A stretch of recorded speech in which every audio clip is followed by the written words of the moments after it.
ऐसी कौन सी चीज़ें हैं जिनकी वजह से मैंने टर्की की रौनकों को छोड़कर आयरलैंड के इन सरसब्ज़ पहाड़ों में आने का इरादा किया? वो कौन से ऐसे प्लस पॉइंट्स हैं जिसकी वजह से आयरलैंड मुझे ज़्यादा बेहतर जगह लगी रहने के लिए? और वो कौन से ऐसे कॉन्स हैं जिसकी वजह से मुझे टर्की को छोड़ना पड़ा? अगर आप इन सब चीज़ों का जवाब जानना चाहते हैं तो आज की ये वीडियो आपके लिए है।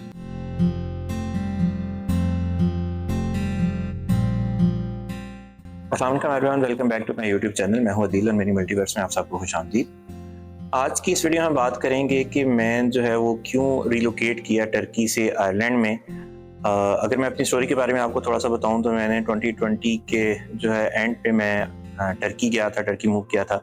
वहाँ से मैंने पीएचडी स्टार्ट की थी और मैं तकरीबन 2 साल जो है वो टर्की में मैंने स्टे किया।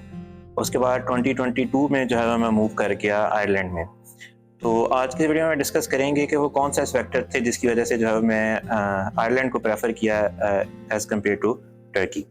बात की जाए टर्की और आयरलैंड की कंपैरिजन में तो कुछ ऐसे फैक्टर्स हैं जिसकी वजह से मैंने जो है वो आयरलैंड को चूज़ किया अपॉन टर्की। तो उसमें जो सबसे बड़ा फैक्टर है वो है लैंग्वेज बैरियर का।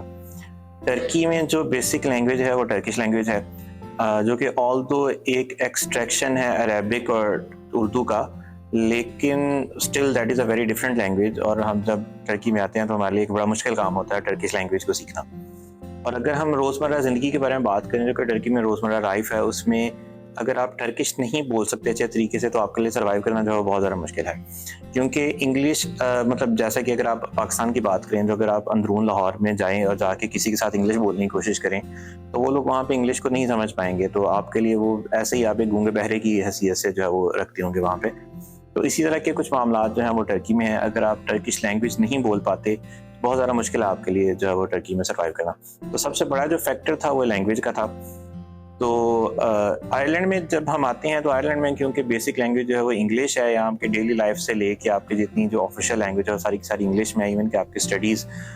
तो इंग्लिश को हम पाकिस्तान में एज अ सेकेंड लैंग्वेज जो है वो सीखते हैं। From the very first day our school हम जो है वो इंग्लिश बोलना और लिखना और सारा कुछ हमें आता है। तो इवन दो कि अगर हमारी इंग्लिश बहुत अच्छी नहीं भी होती तो फिर भी हम आके यहाँ पे कोई गूंगे बहरे नहीं होते, हम यहाँ पे लोगों के साथ कम्युनिकेट कर सकते हैं। और ये एक जो है वो सबसे बड़ा फैक्टर था जिस वजह से मैंने जो है आयरलैंड को प्रेफर किया अपॉन टर्की। दूसरा जो बड़ा एक फैक्टर है वो इकोनॉमिकल क्राइसिस है इस वक्त टर्की में। टर्की में जब मैं 2020 में आया तो उस वक्त कंडीशन जो है वो बेहतर थी काफ़ी हद तक। अगर आप एक्सचेंज रेट की बात करें तो जो $1 था उस वक्त तकरीबन 6 टर्किश लीरा के इक्वल था। लेकिन अब वो कंडीशन जो है वो बहुत ख़राब हो चुकी है। आज के दौर में अगर आप बात करें तो $1 जो है वो तकरीबन 30 to 35 टर्किश लीरा के अमाउंट उसकी जो है वो वैल्यू है।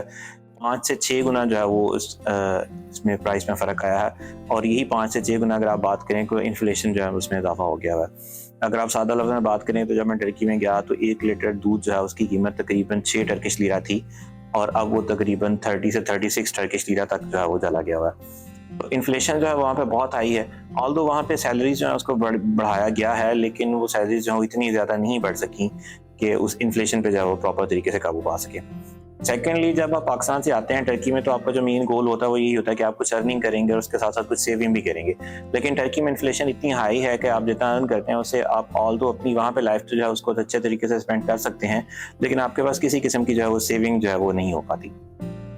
सेविंग के अलावा अगर हम बात करें डेली लाइफ की या क्वालिटी ऑफ लाइफ की, तो मुझे जो पर्सनली फील होता है वो ये कि आयरलैंड की जो क्वालिटी ऑफ लाइफ है वो थोड़ी बेहतर है। लाइक अगर आप बात करें कि अगर आप खुदा ना खास्ता किसी मेडिकल इशू का शिकार हैं और आप हॉस्पिटल में जाते हैं तो टर्की में क्योंकि एक तो पॉपुलेशन ज़्यादा है और उनका जो प्राइवेट हेल्थ केयर का सिस्टम है वो तो बहुत अच्छा है, लेकिन उनका जो सरकारी हेल्थ केयर का सिस्टम है वो इतना खास नहीं है और उस पर बहुत ज़्यादा लोड है। इसके अलावा सबसे बड़ा मसला जो है कि जब आप हॉस्पिटल में जाएंगे तो वही आपको लैंग्वेज बैरियर का सामना करना पड़ेगा। इवन के वहाँ पे जो बहुत अच्छे क्वालिफाइड डॉक्टर हैं वो भी अपनी नेशनलिज्म के चक्कर में जो है वो अपनी टर्किश लैंग्वेज से नहीं हटते। तो आपको वही मसला जो है उधर पेश आएगा कि यहाँ तो आप टर्की सीखें, तो अब सपोज करें अगर आप एक सडनली बीमार हो गए तो कब जाएंगे टर्की सीखेंगे, फिर जाकर डॉक्टर को समझाएंगे। और ये सारी चीज़ें आपको ना सिर्फ वहाँ पे देखने के लिए मिलेंगी हेल्थ केयर सिस्टम बल्कि हर जगह पे मिलेंगी। तो इन चीज़ों को देख के मुझे जो ये लगता है कि क्वालिटी ऑफ लाइफ जो है आपकी ओवरऑल यहाँ पे अच्छी है। इसके अलावा जो वर्क एनवायरनमेंट है उसमें भी आपको यहाँ पे जो है वो वर्क लाइफ बैलेंस आयरलैंड में काफ़ी अच्छा है एज़ कम्पेयर टू टर्की।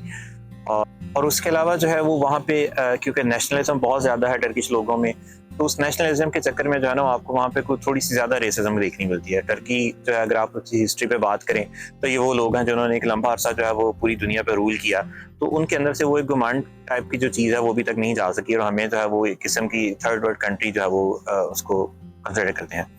जबकि आयरलैंड में अगर आप बात करें तो आयरलैंड जो है ये कि हमारे जैसे ही इनके हालात हैं, ये भी काफ़ी अर्सा जो है वो ब्रिटिश रूल के अंडर रहे, तो इनकी भी एक जो है वो मतलब बहुत ज़्यादा एक प्राउड किस्म की सोच नहीं है, ये इंसानियत को इंसानियत समझते हैं। तो यहाँ पे आपको रेसिज्म जो है वो भी काफ़ी हद तक कम देखने को मिलेगी। Last but not the least जो है वो आयरलैंड क्योंकि गेटवे टू यूरोप है। टर्की में अगर आप रहते हैं 5 से 6 साल वर्क वीज़ा के ऊपर, तो आप ऑल्दो जो है वो टर्किश लैंग्वेज क्लियर करेंगे, सारे मामला करेंगे, तो आप नेशनलाइजेशन की तरफ जा सकते हैं। लेकिन टर्की में जो नेशनलाइजेशन है उसमें एक मसला ये है कि आपको पाकिस्तानी पासपोर्ट जो है वो आपको गिव अवे करना पड़ेगा। लेकिन इस पर्टिकुलर केस में जब आप आयरलैंड में आते हैं तो एक तो आप ड्यूअल नेशनैलिटी रख सकते हैं, उतना ही टाइम है। अगर आप यहाँ पे जॉब पे आते हैं तो आपको वही 3 से 4 साल का जो है वो अरसा गुजारना पड़ेगा। बल्कि अगर आप क्रिटिकल स्किल पे आते हैं तो आपको एग्जैक्टली 5 साल के बाद आप एलिजिबल हो जाते हैं पासपोर्ट के लिए। उसके बाद आपको वही एक इंग्लिश लैंग्वेज का टेस्ट देना पड़ेगा, जो कि मोस्टली केसेस में आपको वो भी नहीं देना पड़ता क्योंकि आपको जहाँ पे रहते हुए एक अरसा गुजर चुका हुआ है। तो आप जो है वो नेशनलाइजेशन के थ्रू आप आयरिश पासपोर्ट जो है वो हासिल कर सकते हैं। आयरिश पासपोर्ट जो है वो इस वक्त वर्ल्ड में 2nd या 3rd स्ट्रॉन्गेस्ट पासपोर्ट है और इसकी बेस पे आप जो है वो पूरा यूरोप जो है वो आपके लिए खोला है, बल्कि पूरी दुनिया में जो आप इवन के यूएस और कनाडा में भी आप बगैर वीज़ा के ट्रैवल कर सकते हैं।